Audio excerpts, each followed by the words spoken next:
gonna give you a prime example on that subject. The DJ Academics dude, he made a comment about Russell Simmons and that. Well, the forefathers of rap. You know, some of the people who don't have no money right now. You know, but they had some huge contributions to hip hop. And he said, "Oh, they're dusty." You know what I'm saying? But come on, man. Well, you know the problem. Well, somebody said, well, instead of doing that, we need to be Charlemagne. Charlemagne said we need to be trying to figure out how we can take care of these people now, these icons that are living now, instead of trying to start a GoFundMe when they die. Well, you know, the problem with hip hop, right, is that you got the same usual suspect. Exactly. So they've been sucking on the same popsicle for years. Yes. So you know what I'm saying? You know, you see these people, and you got people that's up and coming. Yeah. And they never let these guys in. Yep. So you know what I'm saying? I mean, they suck all the blood, you know, from the industry, and they got partners within Universal, within Def Jam, and they all sucking the blood of these people. You see what I'm saying? Yeah, and there's only a few eating off of the game. So the rest of them is suffering. So now these young dudes, the NBA young boys and the Drakes and the Chance the Rappers and the Tech Nine, they figured out how to get the money. Well, what do you think? See what I'm saying? Well, what do you think? Like, on that note, hip hop has no retirement plan. I always say that. We used to say Pimpin ain't got no retirement plan. What I'm saying? But don't you think if you're signed to a label, shouldn't you have medical insurance, life insurance? That's my policy. But see, that's what we getting at with hip hop fraternity. Yeah, that's why we started a fraternity. Yeah. First of all, you got to unify the brothers. Then after unify, you get a unified message. So you know what I'm saying? We're gonna start a hip hop insurance. Yeah. You know, so we're gonna have a hip hop HHF insurance company where we know rappers can get insurance directly from hip hop fraternity. Well, let's talk about that, bro. Let's talk about hip hop fraternity because I love what you're doing. Anytime a brother come together and try to help other brothers and try to, I ain't gonna say unify, but unionize or whatever, just trying to make us stronger as a race. I love that shit, bro. That's a good time to bring my artists in. Bring them in, man. Come on, y'all. Who we got? We got Riche and So Candi. Riche and So Candi. Let's bring them in. Let's talk about hip hop fraternity, man. Already. Got your big dog Bobo Luciano, man. HHL now. That's right. You right. HHL. Good join, goddammit. No, Jaye said the right thing. You said the right thing. Talking about, man. Fuck what y'all talking about. Shit, we in D-Town. D-Town. My town. We got my man still looking shiny and glossy. Already. Rich, you want to see your phone?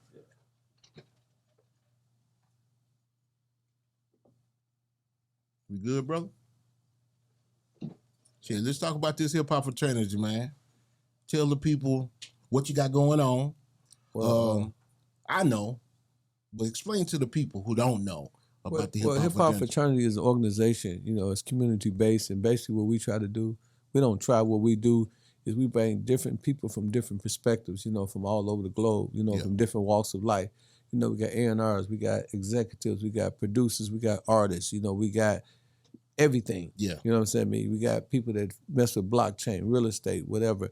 And so we all come together and we convene on a weekly basis. And that's where we share knowledge and share wisdom. And, you know, we also have our own social media called thehiphopfraternity.com, which is the main housing, you know, for our whole program. You know, there, you know, you can share your music, you can upload videos, you can upload pictures, and you can correspond and chat with other HHF members. Okay. So currently we have about 2,000 members on there. Wow. We have 3,000 members around the world. We have chapters everywhere. We got Montana right here in Dallas. We got Claybo in Vegas and in Milwaukee. We got Brother Stacy down in Denver. We got Brother Frank Bay down there in Arkansas. You know, we got Brother D. Shay in Nashville. We got Brother Reality down there in Miami. We got you need some security, man. Yeah, we got two cardiac. You need some fucking security. These Woods ain't gonna like, you know that. Yeah, these Woods don't like you organizing. They want us to stay kind of in the dark, bro. And we got Sensei in Kentucky. He's one of the new. What's up, Sensei? Well, you know, I studied the Nation of Islam. I studied the Black Panthers. I studied COINTELPRO, and I seen how they was destroying our black organizations. One thing they do is they demonize us. You know, they say it's a black militant organization. So that being said, what I did, I came up with a conclusion. I said, well, you know, the biggest thing popping is hip hop. I said it's owned and controlled by the white media and by the white establishment, the white executives. That's right. So they're not gonna go after hip hop. I said fraternity. You got the Masons, you got the Elks, you got the the sororities, you got all these different fraternities. They're not gonna go after them. No. So if we call ourselves the hip hop fraternity, then they can't get us. You know what I'm saying? It's less threatening. Yeah. Well, they have to indict. If they say it's a black militant, that means that Sony Music is a black militant. Oh, yeah. Or if they say that it's a bunch of niggas coming together, they got to say that the Masons is a bunch of crackers coming together. You know what I'm saying? They can't single you out. Yeah, so they can't single us out. And what was amazing, I tell him all the time that the word hip hop and fraternity was available because, like you said, it was always been about divide and conquer. They never intended for us as so-called Negroes to come together in the hip-hop community. So they didn't have to worry. All they had to worry about was East versus West Coast. They had to worry about Tupac, versus Biggie. They had to worry about, Bad Boy versus Death Row, No Limit versus Cash Money. So they focused on that they left this big old beautiful prize because, they buy everything. Ain't no names never available when you go and search for names. But fortunately, that name was available. So I said, it's our culture, our cause. So in hip-hop fraternity, we believe this. If Mexicans got tacos, they got enchiladas, and they got burritos. Yep. Asians got egg rolls, shrimp fried rice, and Asian food, rice. Italians got spaghetti, meatballs, and fettuccine. Niggas got hip-hop. So that's our culture. We got our own culture. We got our own something that we created that we can literally say this is our contribution to America. That they can't steal from us, right? Because it was they trying to steal it. Well, it's impossible because everybody knows it started with Sylvia Robinson in the Bronx, Bronx with Big Bank Hank, Rapper's Delight. So we understand that this is recent history.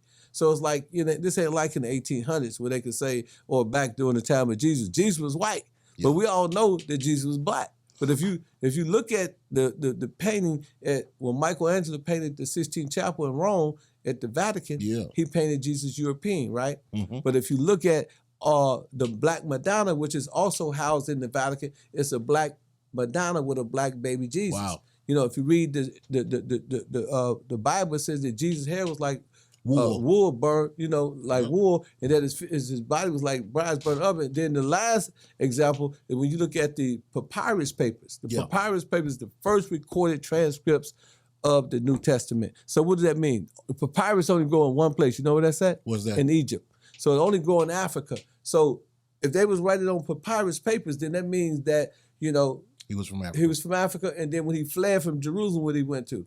Egypt. So he went to Africa. So this is what we understand. We understand who we are, and we understand how certain people can paint us to be something else. Demonized. You know what I'm saying? But you can't get mad at them because when I went to Mexico, I looked at Jesus, he was Mexican. You know what I'm saying? I went to Jesus. Yeah. So so we understand culture, but at the same time, when you look at hip hop, you know what I'm saying? You're gonna see, African Bambaataa. You're gonna see Rakim. You know what I'm saying? You're gonna see, Big Daddy Kane. You know what I'm saying? Kool Moe Dee, LL Cool J. Ron DMC. So it's hard to, whitewash that. But like jazz, when I was in college, I took jazz, and they was talking music, and the professor, he said in 20 years, John Coltrane and Miles Davis would be white.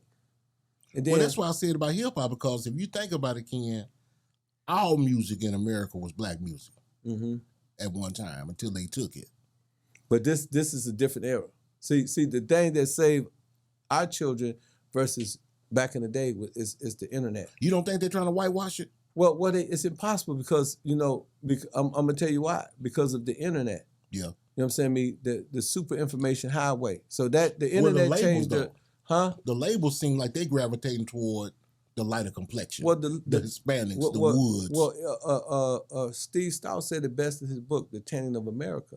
It changed the whole complexity of everything because when you think about it intellectually and from an intellectual perspective, you say, wow. You know what I'm saying? It's hard for them to do to our people what they did, to our people back in the days. Yeah. Because, you know what I'm saying? We too smart. Yeah. He said the tanning of America, what hip-hop has done is, it's a multi-billion-dollar industry, right? For sure. It ain't but 13% of African Americans in the country, right? Yes. So you're talking about north of 40 million, but there's only 6% of them that would comprise eligible purchases of music. So what does that mean? that if this is the number one genre of music, then the music is being bought from Asians, Mexicans, other ethnic groups. You know what I'm saying? So it's for them to convince all of these people that Lil Wayne is white would be almost like another. So you know what I'm saying? And then with the internet, you know what I'm saying, you can Google anything. You know what I'm saying? And so when you Google this stuff, it comes up. So you know what I'm saying? So the internet saved our generation. But doing our foreparents and our mama now, they was just able to write stuff in history. Like I told you about the papyrus paper. Remember I just said that? Yeah. You know where the paper's at now? Where? They're in the Ryland Museum. The Ryland Museum in Berlin. Oh, wow. And guess what they call? What's it called? The Ryland papers. See, I was just wise enough to study. I did, when I look at I do the etymology, I do all that shit. I go all the way back. So I was wise enough to figure out what was really going on. Exactly. You know what I'm saying? So I understand that they was originally called the papyrus papers. What, if you don't know, you don't know. Have you ever heard of Percy Julian? No. Percy Julian was Martin Luther King before Martin Luther King. He's a black chemist, right? Okay. And he had a PhD. He had to go to Egypt. He had to go to Rome to get his PhD. So what Percy Julian did, he you ever heard of the gluten company? Yes. All the paint. Well, all those patents came from a black man. You know that, didn't you? No. You know what I'm saying? He was so smart. It's a prestigious award you win that is equivalent to what they call the Nobel Peace Prize. So these chemists, they had to come up with these original properties, right? Yeah. So what Percy Julian did, he came up with these original properties. He purposely skewed it. So when they take it from him, which they did, they robbed him. Yeah. Now this going back to what you said in hip hop, they robbed him. But when they robbed him, guess what he did? What? He